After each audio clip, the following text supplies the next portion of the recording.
Finding the right home for you and your furry friend can be challenging. Here are some tips.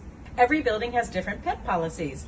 Some will restrict the amount of pets you can have, some will restrict the breed, some will even restrict based on the weight of your furry friend. Purchasing in a co-op, it's not only you that will be required to have a board interview, also your dog might need to have one.